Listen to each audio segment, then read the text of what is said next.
Kasih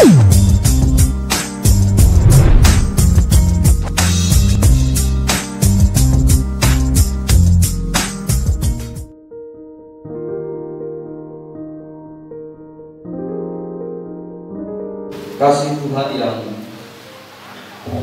begitu besar membuat kami menjadi lebih berharga di mata Tuhan, membuat kami menjadi lebih bernilai di hadapan Tuhan. Dan kami percaya keberadaan kami di tempat ini juga oleh karena kasih dan kuasa Tuhan. Bukan kebetulan, namun selalu ada rencana Tuhan di dalam kehidupan kami.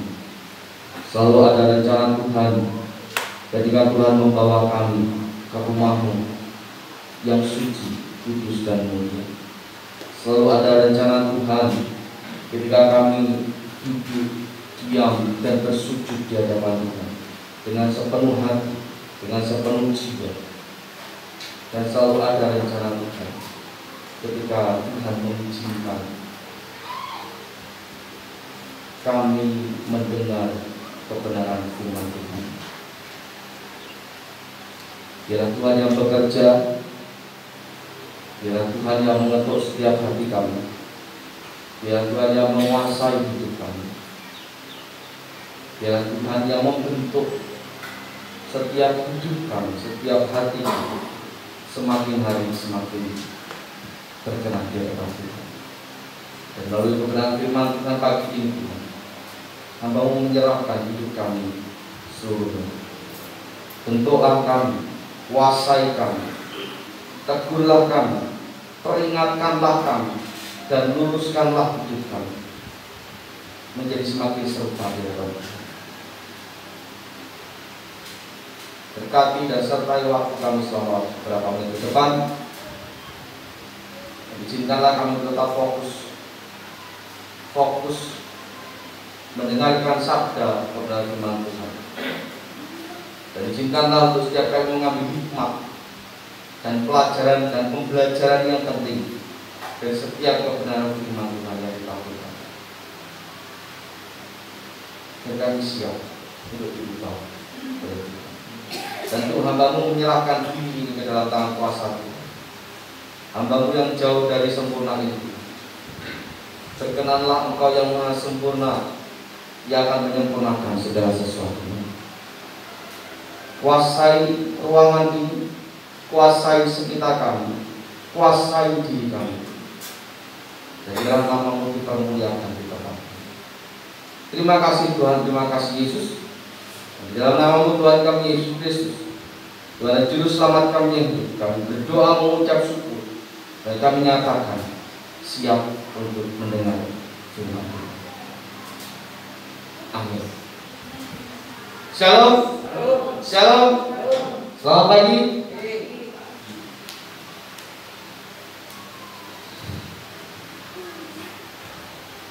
Satu sembuh, satunya lagi gerak. Saya selalu berdoa kita semua dalam keadaan sehat. Apalagi di masa seperti ini. Dan selama kita bisa menjaga jarak dengan baik, tidak usah berkegiatan yang terlalu berat jika memang tidak terlalu perlu. Kalaupun sangat perlu, juga tetap kuasai supaya kita tidak dikuasai oleh kegiatan ataupun pekerjaan yang berat. Karena yang tahu kapasitas dan batas diri kita ya awak ini. Jadi kalau mau lereng kapan ya kita sendiri juga lereng. Dan firman Tuhan minggu yang lalu mengajarkan kita untuk tidak sombong. Tidak sombong terhadap segala sesuatu termasuk keadaan diri. Aja rumangsa jek sehat, aja rumangsa jek kuat. Wayang leren ya leren. Wayang kerja ya kerja. Wayang maem ya maem. Gitu ya. ngenteni luwe, pasti tidak akan luwe. Apalagi kalau sudah masrai kayu, kali sembarangan. Jadi ya harus tahu. Mulai kemarin lagi banyak promo di e-commerce. Aku menyebut tapi video iklan gitu ya. Kalau di online kemarin kan banyak promo, pakai paket membludak, waya laran waya mak-mak, ojo dipaksa. Bensinnya, motor ya butuh bensin, apalagi manusia. Telat ya memang itu. Pak Bayu telat belum? Ojo, eman-eman. Waktu Pak berharga, lebih berharga tubuhmu. Kalau sakit ya iso kerja. Waktu pulangnya banyak terbuang malah. Ya bagaimanapun itu proses dalam kehidupan yang harus dijalani. Ada satu pujian yang bunyinya pasti panjenengan tahu sih. Seperti pelangi sehabis hujan, itulah janji setiamu Tuhan. Terus di balik dukaku sedang menanti harta yang tak ternilai dan abadi. Seperti pelangi sehabis hujan, demikian janjinya Tuhan. Di balik setiap duka pasti ada harta yang tak ternilai yang abadi. Apa itu? Setiap orang pasti berbeda. Bagi saya, terlepas dari banyaknya hikmat yang bisa kita dapat dari pujian ini dan bagi saya secara pribadi, pujian ini menunjukkan bahwa kehidupan itu tidak bisa lepas dari proses. Dan sepanjang kita hidup mulai dari balita sampai tua, itu akan terus berproses. Berproses itu apa? Berproses dalam segala hal. Secara fisik tubuh kita berproses. Dari yang balita baru lahir cekrot oek-oek itu sudah berproses. Menjadi lebih besar, menjadi bayi, menjadi anak-anak, terus beranak remaja, menjadi pemuda atau muda-mudi, menjadi dewasa, menikah, kemudian menjadi lanjut usia, dan ketika lanjut usia saya berproses untuk menghadap kehadiran Tuhan. Ya, secara fisik, secara iman, secara kehidupan duniawi terus berproses. Semua orang terus mengalami proses. Tidak terkecuali orang-orang yang percaya kepada Tuhan Yesus Kristus mengalami proses.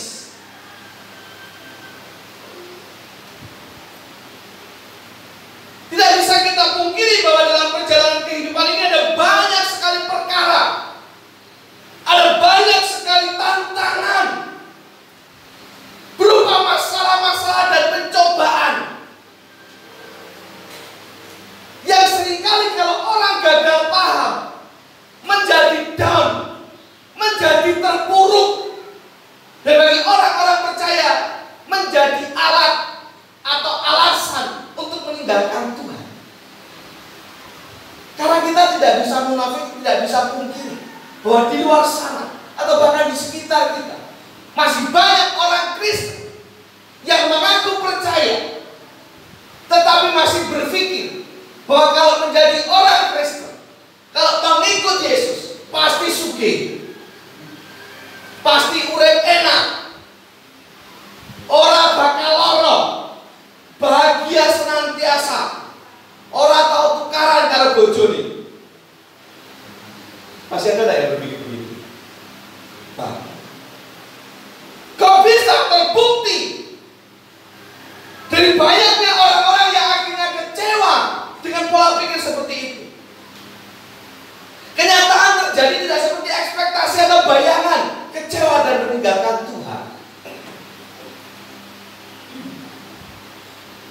Ya kan?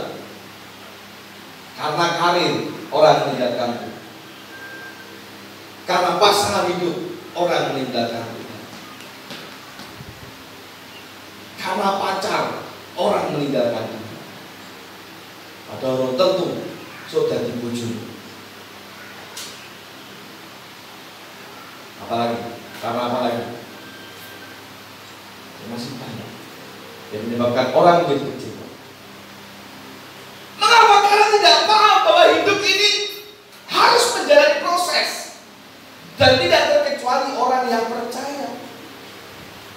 Sebab itu melalui kitab Yeremia pasal yang ke-18 Tuhan mengajarkan kepada Yeremia secara khusus dan juga kepada kita untuk belajar dari tukang periuk. Kita buka dalam kitab Yeremia pasal yang ke-18 ayat yang pertama sampai dengan yang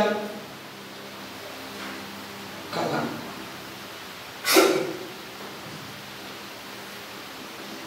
Sabar.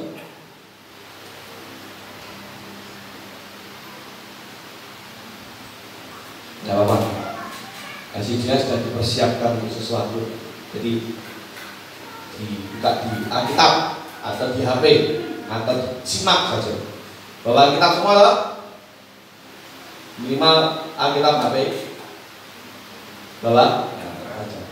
Saya kalau tidak kelihatan di gede nih di HP.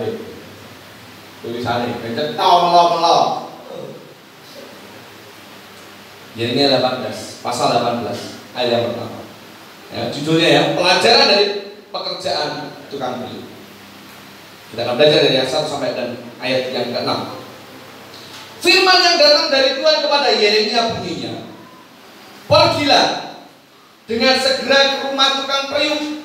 Di sana aku akan memperdengarkan perkataan-perkataanku kepadamu. Lalu pergilah aku ke rumah itu, ke rumah tukang periuk, dan kebetulan ia sedang bekerja dengan pelarikan.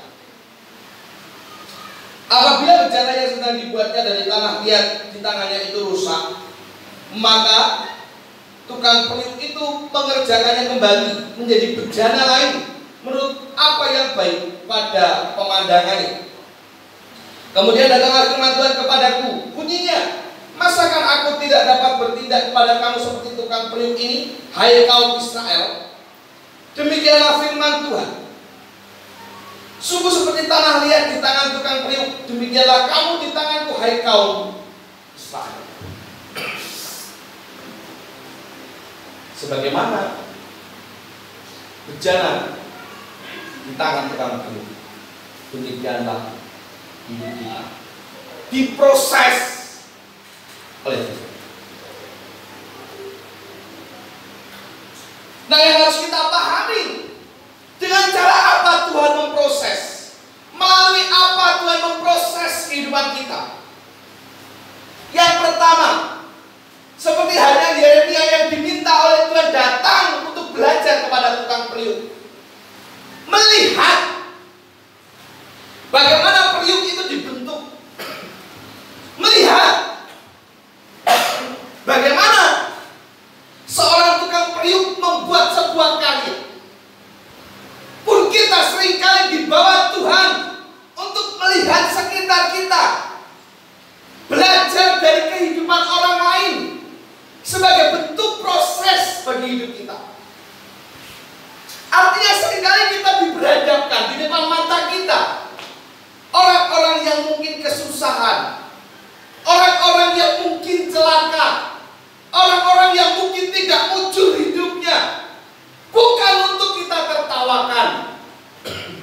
Meskipun seringkali kita diberhadapkan oleh Tuhan dengan orang-orang yang jatuh, yang notabene orang-orang ini adalah orang-orang yang seringkali menyerang kita. Jangan lantas berkata syukur kapok kowe kualat atau kowe kalah aku. Jangan. Itu sombong namanya. Tetapi mari kita belajar dalam proses kehidupan kita, melihat dari pengalaman orang ini bahwa orang yang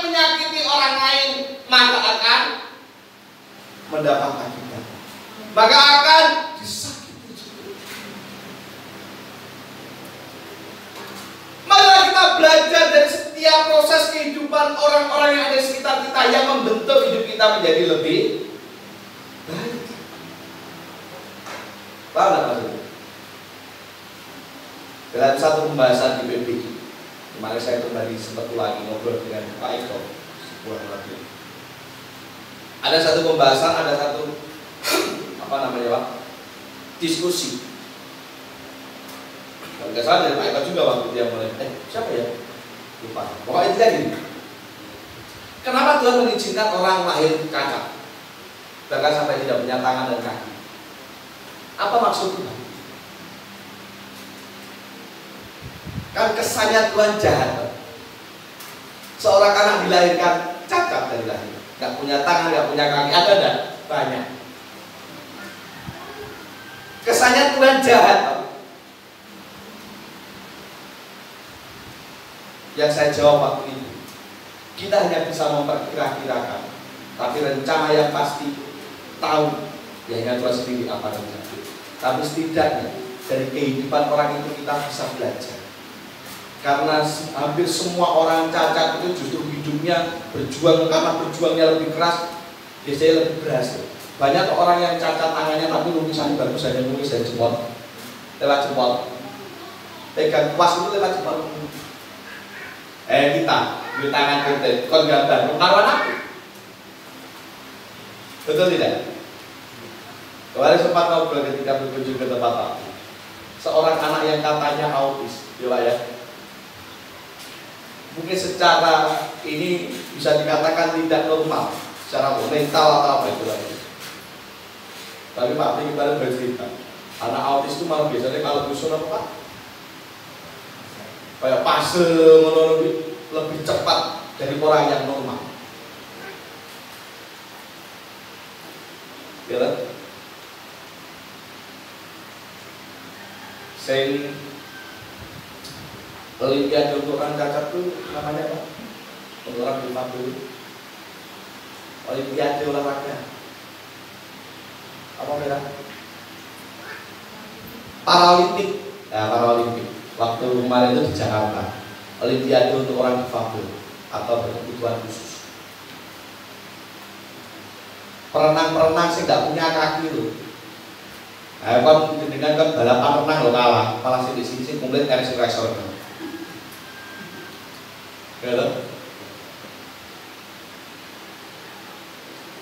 mungkin dari sisi kita menangisi orang ini, kenapa orang ini kasihan sekali dan lain sebagainya.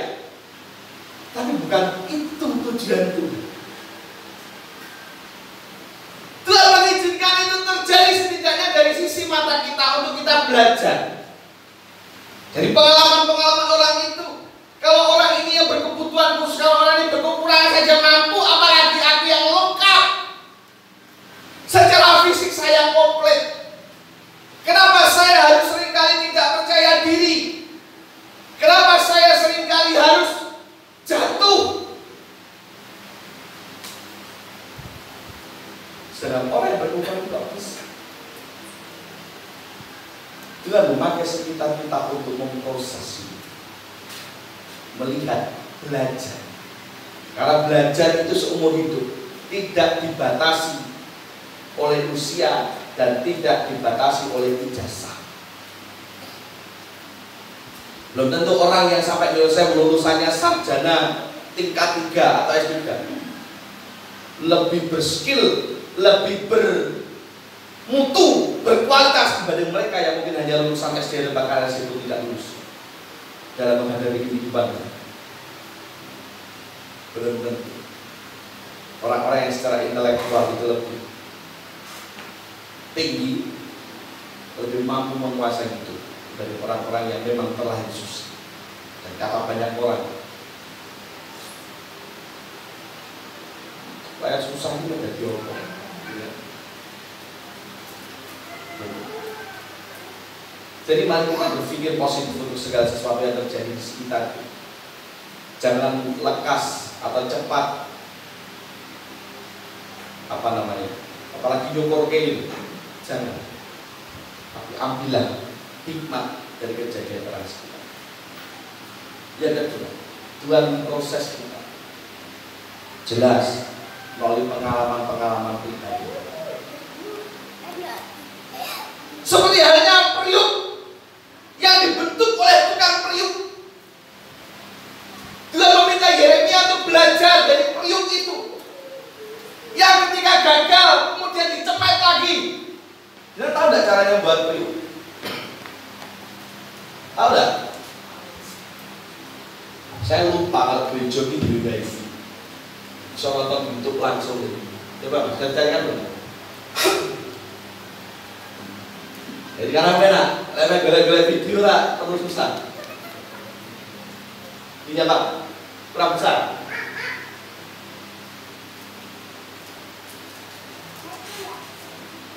Rasa kayak suara apa suara yang itu buat periuk dari tanah liat.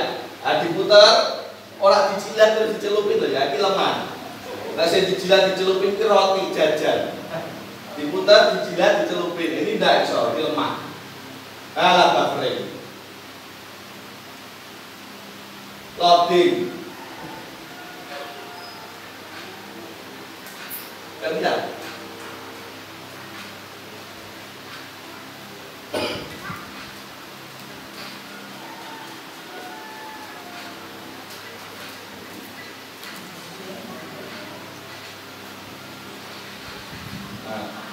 Ini petang menit lumayan buat bayar untuk sesuai kan, dari petang menit tadi.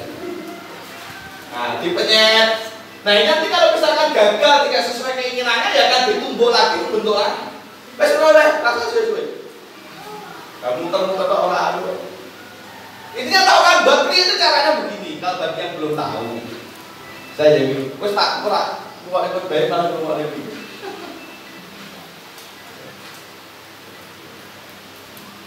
Supaya apa? Supaya kita itu berproses menjadi lebih. Artinya kalau kehidupan sekarang kita ini mengalami masalah yang bertubi-tubi, gagal berkali-kali,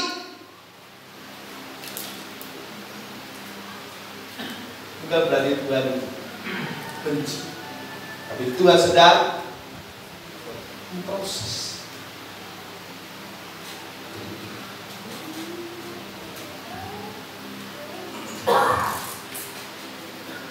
Ada banyak orang yang akhirnya meninggalkan Tuhan. Kenapa?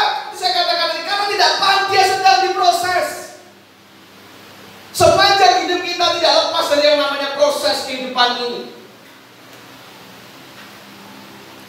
sampai mati.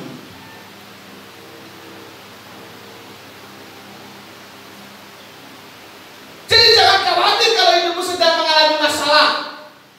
Jangan khawatir kalau sedang dilanda sakit penyakit. Jangan khawatir kalau harus gagal lagi dan gagal lagi. Anda tidak sedang dibuang Tuhan. Anda tidak sedang dihukum Tuhan. Anda tidak sedang dijauhi oleh Tuhan. Tetapi Anda dan saya sedang diproses. Supaya kalau kita mengikuti proses itu,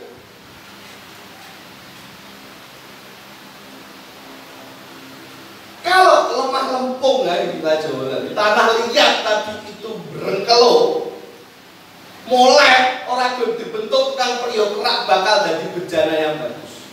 Ini loh bejana tanah liat. Karena dia manut sama tukang periuk, maka jadi aku lah. Iki yang dibom barang, biar kering. Dengan genteng barang itu juga dibom kan, biar kering, biar kuat, biar kokoh. Proses kehidupan seringkali menyakitkan.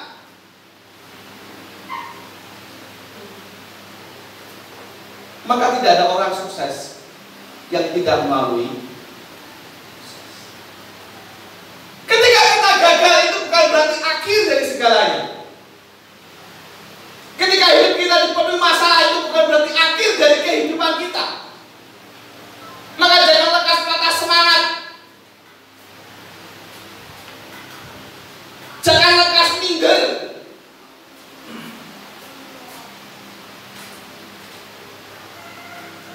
Karena Anda Anda sedang Jangan pernah berkata saya miskin, tapi katakan pada diri Anda, saya belum kaya. Iyalah. Orang kok senang memiskinkan diri. Orang sekarang itu banyak yang suka sekali memiskinkan diri. Kalau memiskinkan diri di hadapan Tuhan, kalau memiskinkan diri di hadapan sesama manusia, buat apa?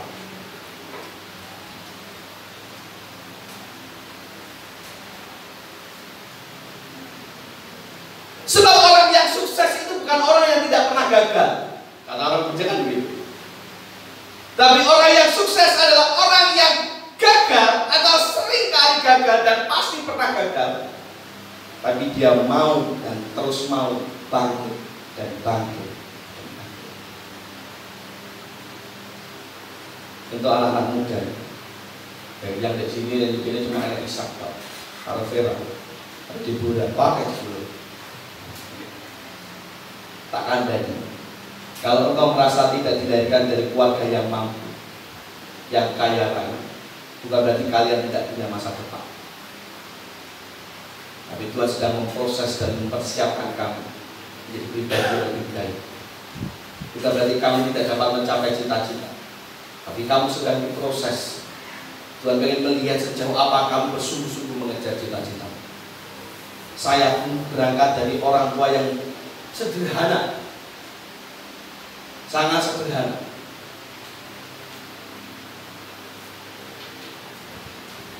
Memang hidup saya secara pribadi tidak semengerikan atau tidak seberat mungkin orang tua saya dan orang tua kita. Kalau bapak saya pernah cerita, bapak saya itu ketika sekolah nyambi betul es-lilin. Dulu masih jaya-jaya bioskop, bapak saya itu jualan es di bioskop. Suatu ketika pernah di depan gedung bioskop itu ada orang judi. Tengahnya ada lilinnya gitu, lilin atau petromak atau tepok. Ketika dia dekat, orangnya pada belingsatan lari semua. Nah, situlah rezeki bapak saya. Nah, duitnya ditinggal. Ya, bisa diceritakan. Papa bisa pernah gitu. Tetapi efeknya karena orang itu pada pentalitan, petromak atau lilin atau apa itu kesampar, yang posisinya kayak sampai sekarang masih ada kayak luka terbakar gitu, karena kepentingan itu.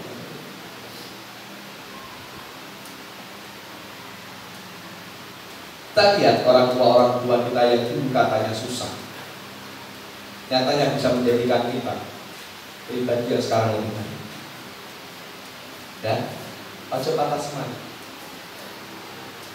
Ketika Anda pernah mengalami kejatuhan, punya masa lalu yang buruk, bukan berarti hidup kita akan berakhir di sana. Saya pun berangkat dari masa lalu yang tidak baik-baik saja. Masa muda saya terbuang sia-sia. Pun saya yakin dengan semua pasti pernah yang mengalami. Saya mau lama-lama. Bukan untuk disombongkan, tapi saya melihat ini bentuk proses Tuhan. Nyatanya saya bisa berdiri sampai saat ini karena Tuhan memproses.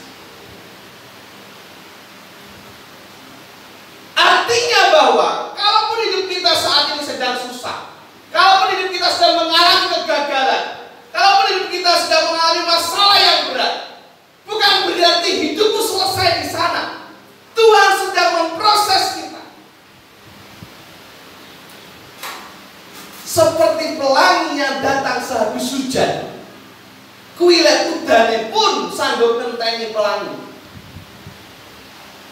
Nah, tinggal artinya bagaimana kita bisa bersabar melewati semua proses ini. Makanya jangan lekas menyerah, jangan patah semangat. Tidak ada orang yang ujuk-ujuk menjadi kaya. Ono Pak, opo? Warisan. Wong sugih warisan sepiro sih? Sepiro sugih warisan? Warisan sang biaya. Sepiro sugih? Ya kecuali kalau ada bangga dengan itu ya mau.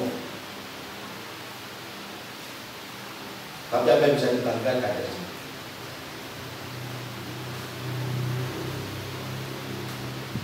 Ya kan? Ono Pak, sugih dadak apa? Saya lagi viral Pak kemarin, apa? Tapi ngepek. Tapi ngepek. Ayo tolong.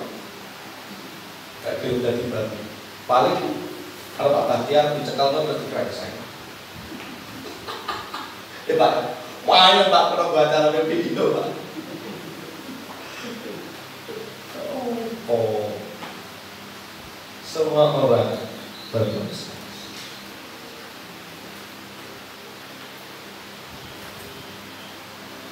Kalau saat ini dunia di sekitar kita sedang dilanda pandemi corona yang berulang kali saya katakan, kapan selesainya nggak ada yang tahu selain Tuhan. Tuhan sedang memproses kita. Tuhan sedang memproses bumi yang diciptakannya.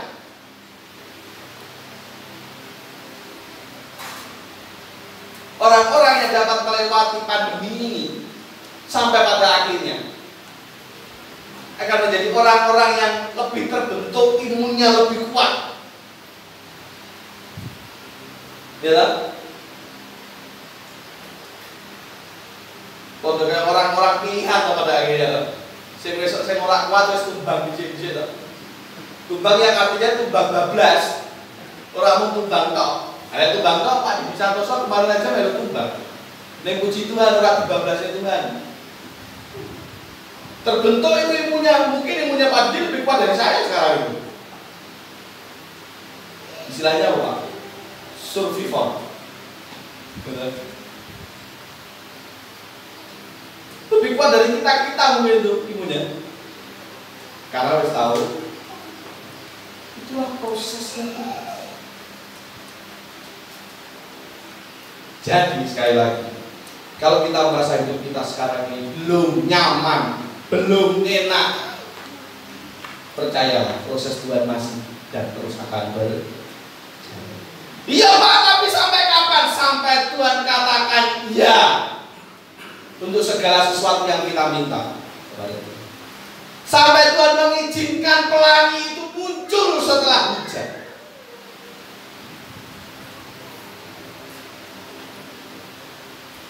Sampai Tuhan izinkan menjadi sebuah bencana yang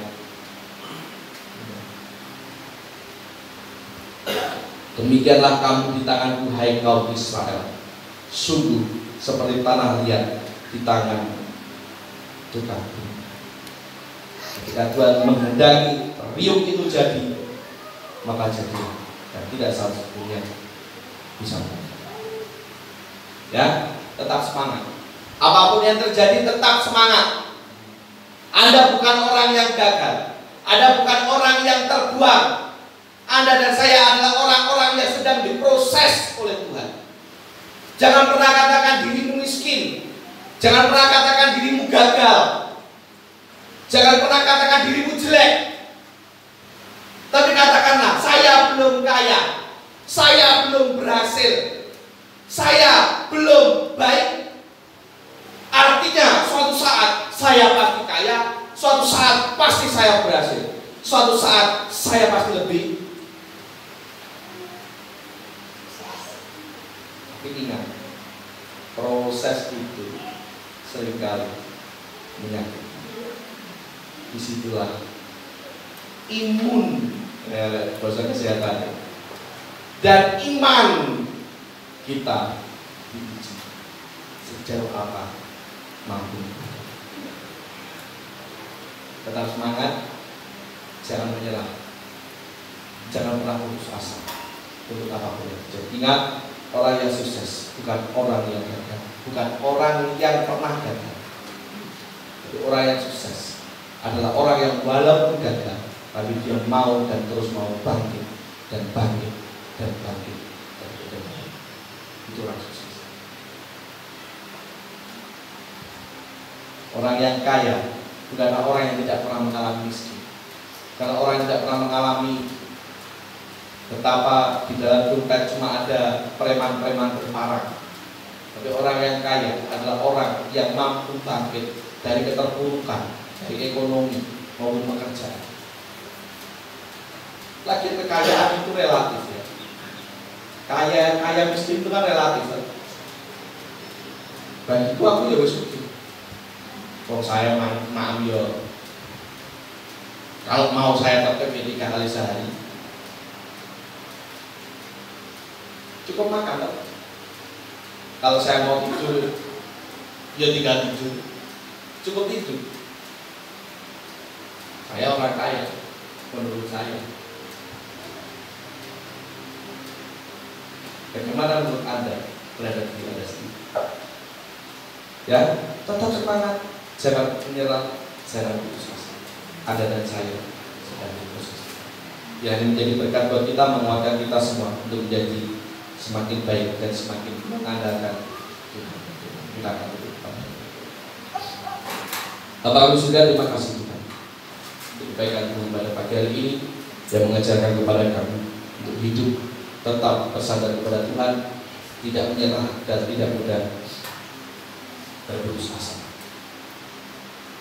Mampukan kami untuk melewati semua proses kehidupan kami, karena kami percaya bahwa akan ada saatnya Tuhan menjadikan kami makin serupa dan makin sempurna seperti Tuhan. Mampukan kami untuk menjalani proses yang bahkan seringkali sangat menyakitkan, karena kami percaya seperti pelangi yang datang sehabis hujan, demikianlah Tuhan membentuk hidup kami menjadi lebih baik meskipun harus melewati proses kehidupan yang berbeda. Kuatkan anak-anak muda di tempat ini, baik mereka yang ada di tempat ini maupun mereka yang saat ini sedang di rumah, atau mereka yang suatu saat nanti menyaksikan video rekaman ini. Pagi ini hamba-Mu berdoa untuk mereka, atau mereka sedang mengalami kegagalan, sedang mengalami perjuangan yang berat, baik dalam pendidikannya, baik dalam keluarganya. Ketika mereka berangkat dari keluarga atau orang tua yang sangat-sangat sederhana, ketika mereka berangkat dari keluarga atau orang tua yang kurang harmonis, berikan kepercayaan diri kepada mereka bahwa hidup mereka masih bisa cerah secerah apa yang mereka cita-citakan di dalam. Karena semua ini hanyalah proses yang tinggal menunggu waktunya Tuhan mengizinkan terjadi, maka terjadilah segala sesuatu yang indah dalam kehidupan mereka. Sekali lagi terima kasih Tuhan untuk waktu dan kesempatan ini. Tuhan Yesus yang mengajarkan bagian-Mu dalam kehidupan umat-Mu sekalian. Dan nama Tuhan Yesus Kristus, Tuhan Juru Selamat kami berdoa dan mengucap syukur.